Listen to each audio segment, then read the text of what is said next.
मैं नरेंद्र दामोदर दास मोदी ईश्वर की शपथ लेता हूं कि मैं विधि द्वारा स्थापित भारत के संविधान के प्रति सच्ची श्रद्धा और निष्ठा रखूंगा। शपथ के 16 घंटे बाद पीएम मोदी का पहला बड़ा फैसला, किसानों के लिए कर दिया बड़ा ऐलान। वहीं दूसरा फैसला आपको भी कर देगा हैरान। पीएम मोदी ने कल अपनी पूरी कैबिनेट के साथ लगातार तीसरी बार पद की शपथ ली थी।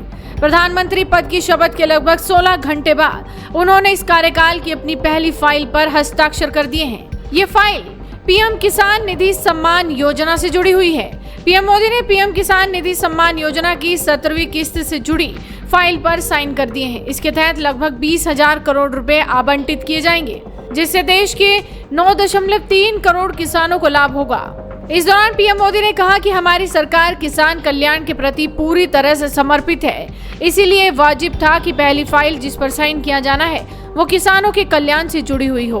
हम आने वाले समय में किसानों के लिए और कृषि सेक्टर के लिए ज्यादा से ज्यादा काम करना चाहते हैं। मोदी कैबिनेट ने कल शपथ के बाद आज 2 अहम फैसले लिए। ये दोनों फैसले प्रधानमंत्री आवास योजना के तहत लिए गए हैं। पहले बड़े फैसले के तहत मोदी कैबिनेट की पहली बैठक में प्रधानमंत्री आवास योजना के तहत 2 करोड़ अतिरिक्त घरों को मंजूरी मिलेगी। वहीं दूसरे बड़े फैसले के तहत इस योजना में लाभार्थियों को दी जाने वाली सहायता में करीब 50% की वृद्धि की जा सकती है। मोदी 3.0 सरकार का पहला फैसला देश के करोड़ों किसानों को ध्यान में रखकर लिया गया है। प्रधानमंत्री मोदी ने तीसरी बार शपथ लेने के बाद पीएम किसान सम्मान निधि की 17वीं किस्त जारी की। इससे 9.3 करोड़ किसानों को फायदा होगा। इससे पहले पीएम किसान योजना के तहत देश के करोड़ों किसानों को फरवरी महीने की 28 तारीख को 16वीं किस्त के पैसे बैंक खातों में भेजे गए थे। वहीं आपको बता दें कि प्रधानमंत्री नरेंद्र मोदी ने तीसरी बार पीएम पद की शपथ ले ली है। उन्होंने राष्ट्रपति भवन में अपनी नई कैबिनेट के साथ शपथ ली। मोदी सरकार 3.0 में कुल मंत्रियों की संख्या 72 है।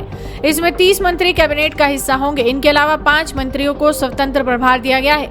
वहीं 36 सांसदों को राज्य मंत्री का पद दिया गया है। मोदी कैबिनेट 3.0 में ऐसे कई मंत्रियों को शामिल किया गया है जो मोदी सरकार 2.0 में भी मंत्री रहे हैं। मोदी 3.0 कैबिनेट में शामिल कुल कैबिनेट मंत्रियों में 25 बीजेपी के हैं और 5 मंत्री पद सहयोगी पार्टियों को दिए गए हैं। वहीं स्वतंत्र प्रभार के साथ 5 सांसदों को राज्य मंत्री बनाया गया है, जिनमें 3 बीजेपी, जयंत चौधरी के रूप में 1 आरएलडी और प्रताप राव जाधव के रूप में 1 शिवसेना से शामिल किया गया है। कैबिनेट का गठन होने के बाद अब सभी की निगाहें पोर्टफोलियो के बंटवारे पर है। अब देखना यह है कि मोदी सरकार के तीसरे कार्यकाल में किस मंत्री के हिस्से में क्या कुछ आता है और मोदी सरकार आने वाले वक्त में और कौन से बड़े फैसले लेती है। तो आप भी अपनी नजरें बनाए रखिए, साथ ही इस वीडियो को शेयर कीजिए और जुड़े रहिए हेडलाइंस इंडिया के साथ।